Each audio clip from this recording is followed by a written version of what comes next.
Hi everyone, welcome back. Previous class में हम लोग डिस्कस कर रहे थे प्राइमरी डेटा को कलेक्ट करने के तीसरे मेथड को, जिसका नाम था इंफॉर्मेशन फ्रॉम लोकल सोर्स और correspondent method.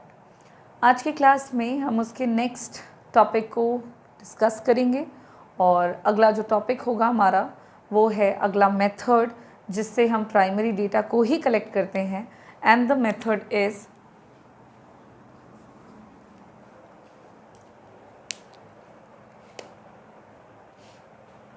fourth method, which is information from questionnaire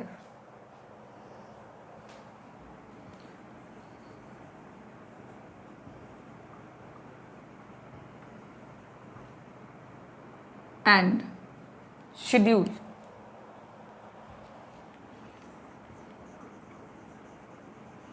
देखें, ये जो मेथड है इसमें हम डेटा का कलेक्शन करते तो हैं ज़रूर, और डेटा कलेक्शन करने के लिए हम यहाँ पर किसी लोकल पर्सन को अपॉइंट नहीं कर रहे हैं। पहली बात, हम यहाँ पर अपॉइंट कर रहे हैं, या कह सकते हो हम यहाँ पे यूज़ कर रहे हैं क्वेश्चनायर को, शेड्यूल को।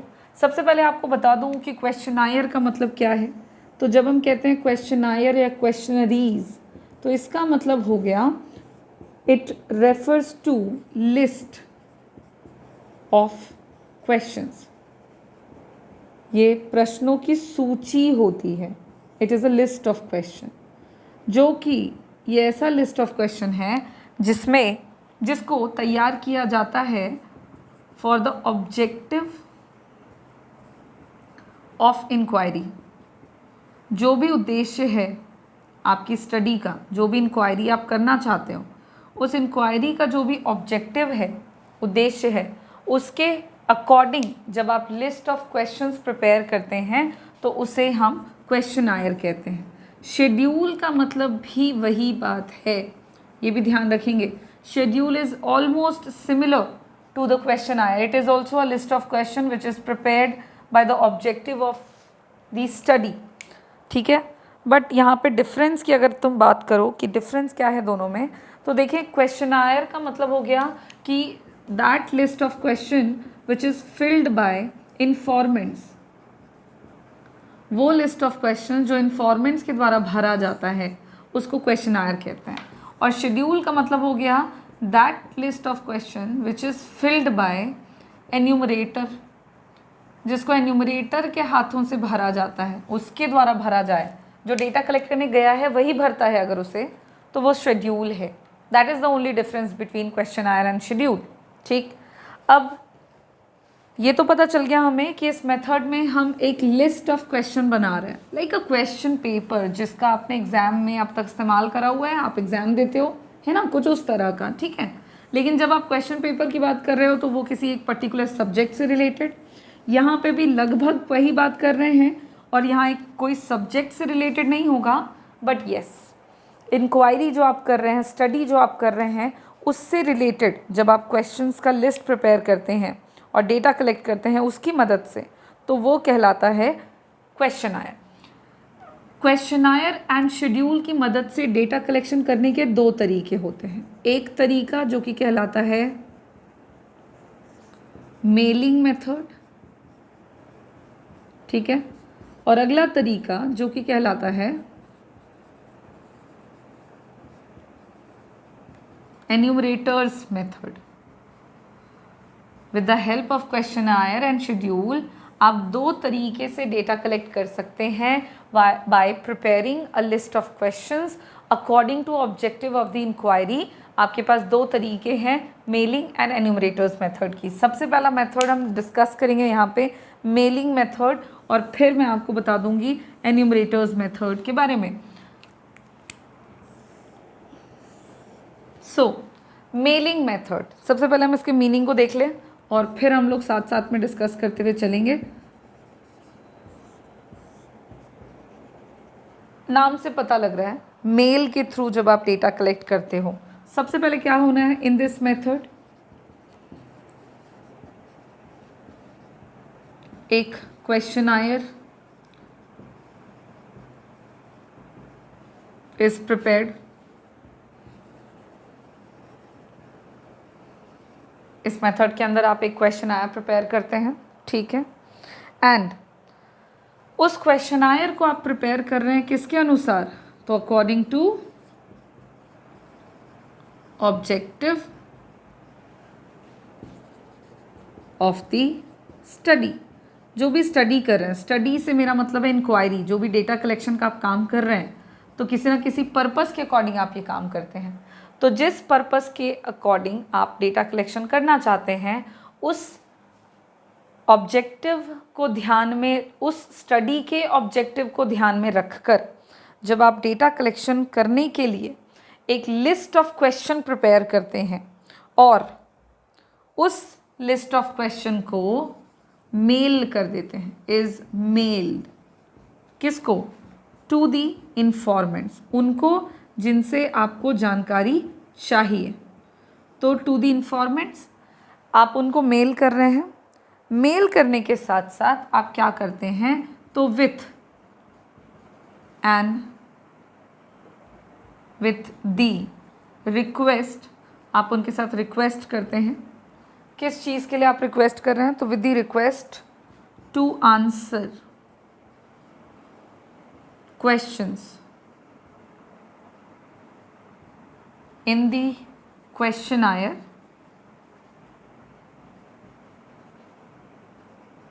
या to the answer in the questionnaire, and साथ ही साथ आप उनको ये भी रिक्वेस्ट करते हैं कि आप उस क्वेश्चनायर को रिटर्न कर दें with in a specific time period.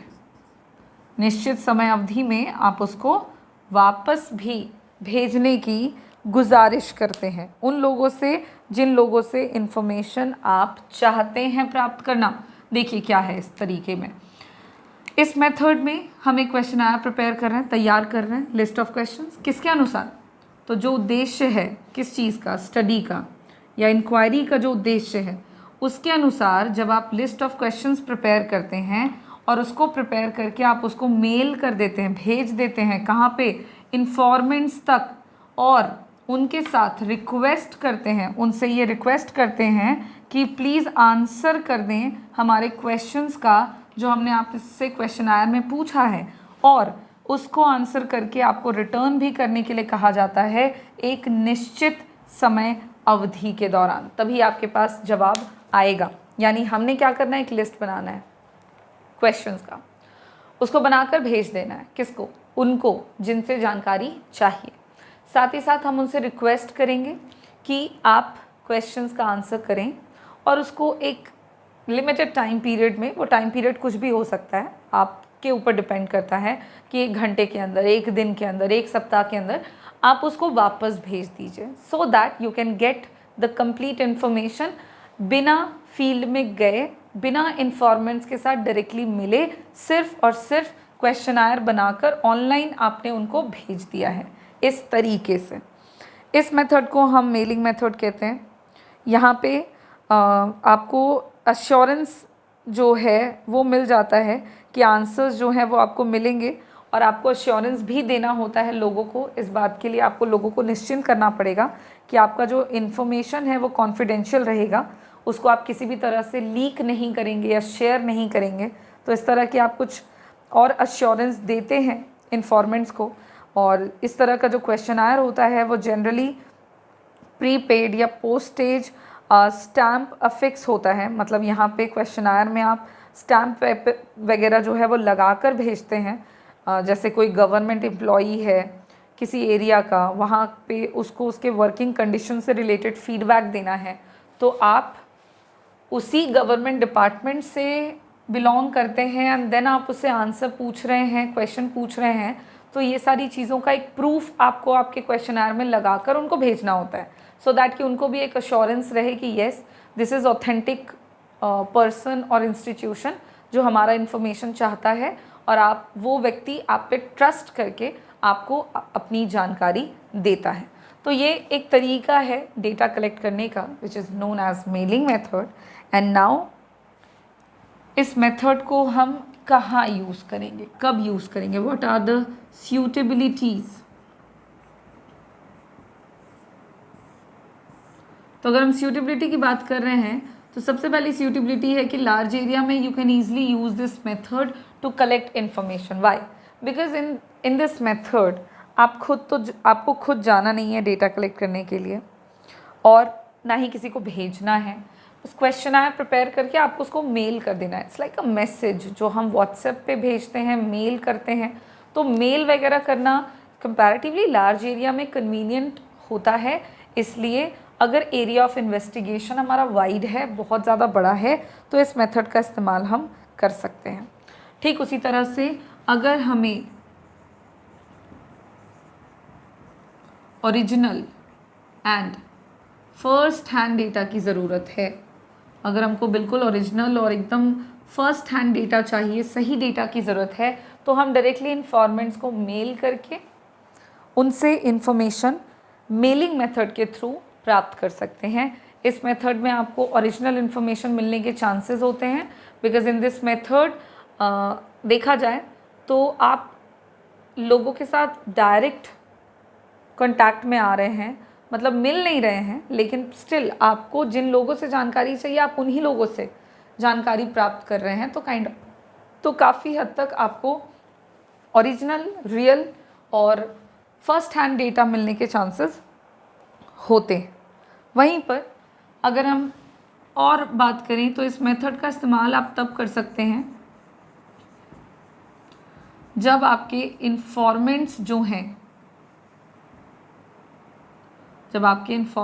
हैं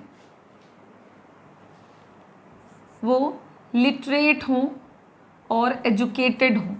अगर हमारे इन्फॉर्मेंट्स जिनसे हमको जानकारी चाहिए वो सारे लोग पढ़े लिखे हैं, लिटरेट हैं, एजुकेटेड हैं, तो फिर उस केस में हम इस मेथड को इजी वे में इस्तेमाल कर सकते हैं।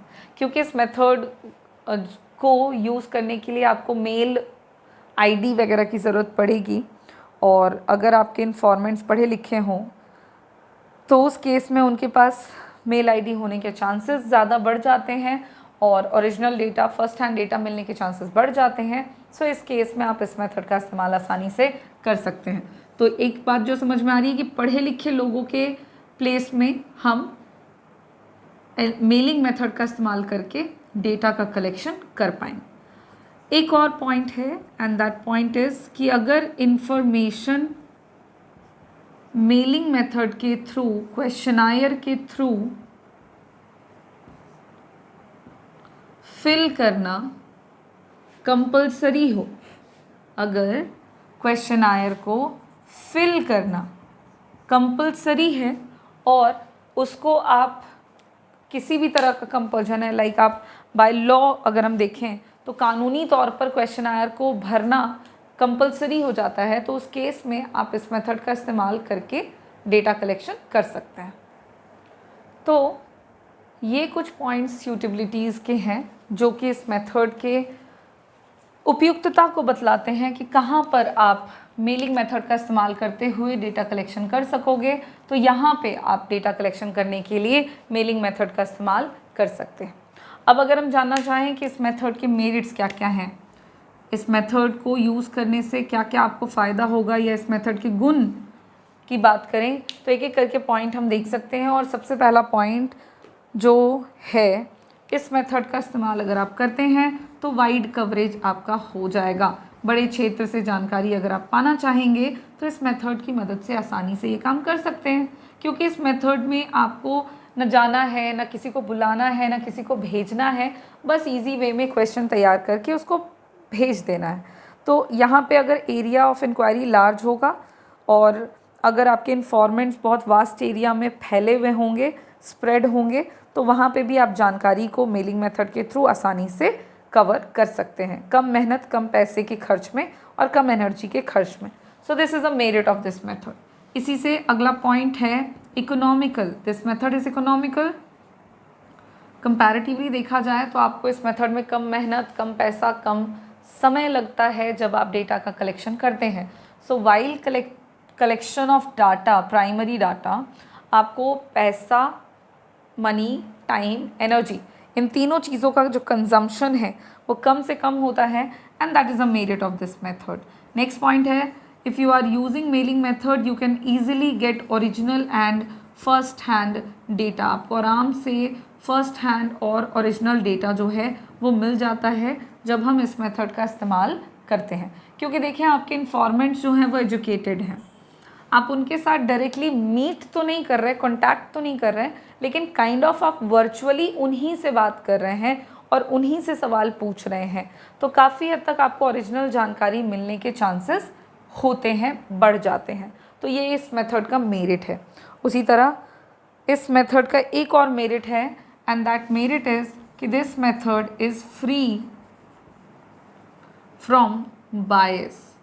लेकिन ध्यान देने वाली बात है, by the investigator. If the investigator wants to be biased, अगर इन्वेस्टिगेटर चाहता है किसी भी तरह से जानकारी के साथ गड़बड़ी करना, छेड़छाड़ करना, उसको बदलना, तो इन्वेस्टिगेटर ये काम नहीं कर सकता, क्योंकि इन्वेस्टिगेटर जो है उसने क्वेश्चन प्रिपेयर किया और इन्फॉर्मेंट को भेज दिया। इन्फॉर्मेंट ने भी सवाल का जवाब दिया और उसने मेल वापस रिवर्स में, मतलब मेल का आंसर किया मेल के थ्रू। अब अगर एज इन्वेस्टिगेटर कोई व्यक्ति ये सोचे कि मैं किसी इन्फॉर्मेंट के आंसर को थोड़ा बदल दूं अपने फ़ायदे के हिसाब से, तो वो ये काम नहीं कर सकेगा, क्योंकि जो आंसर आया है वो ऑनलाइन है, राइट। तो उस इन्फॉर्मेशन को चाह करके भी इन्वेस्टिगेटर चेंज नहीं कर सकता, यानी कि वो बायस्ड नहीं हो सकता, इन्फ्लुएंस भी नहीं कर सकता है वो इन्फॉर्मेंट्स को, क्योंकि इसमें कहीं ना कहीं आप मैसेजेस के थ्रू बातें कर रहे हैं। आपने क्वेश्चन भेजा और आपने मैसेज टाइप करके भेजा मेल में ही कि क्वेश्चन का आंसर कर दें, उधर से आपको आंसर आ गया। एक ही टाइम पर आप आमने सामने बैठकर या वर्चुअली भी आप आमने सामने बैठकर बातें नहीं कर रहे as a investigator to the informants, so that कि आप उनको इन्फ्लुएंस कर सकें, उनको प्रभावित कर लें कि हाँ मुझे इस तरह का जवाब चाहिए तो आप मुझे वैसा ही जवाब दो जैसा मैं चाहता हूँ। तो ये काम आप नहीं कर सकते। So this is a merit of this method. अगर ऐसा नहीं कर रहे हैं, कर सकते ही नहीं है ऐसा, यानी कि जानकारी जो मिलेगी वो काफ़ी हद तक ओरिजिनल मिलेगी, भरोसेमंद मिलेगी।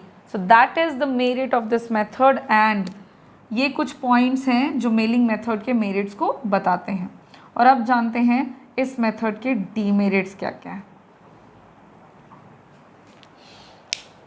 देखिए, अगर डिमेरिट की बात कर रहे हैं तो सबसे पहला point and very common, that is lack of interest. देखिए, इस मेथड का इस्तेमाल करते वक्त आपको ये भी समझना होगा कि इस मेथड को तो हम तभी यूज़ कर सकेंगे जब इन्फॉर्मेंट्स, जवाब देने वाला, इंटरेस्टेड होगा।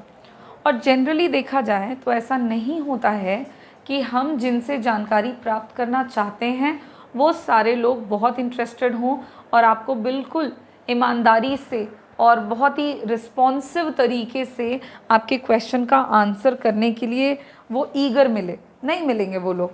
आपने मेल कर दिया, आपने भले रिक्वेस्ट कर दिया, बट पॉसिबल है कि लोगों में इंटरेस्ट की कमी की वजह से या तो वो आपको सेंड बैक ना करें, आपको क्वेश्चनायर को फिल करके वापस से ना भेजें।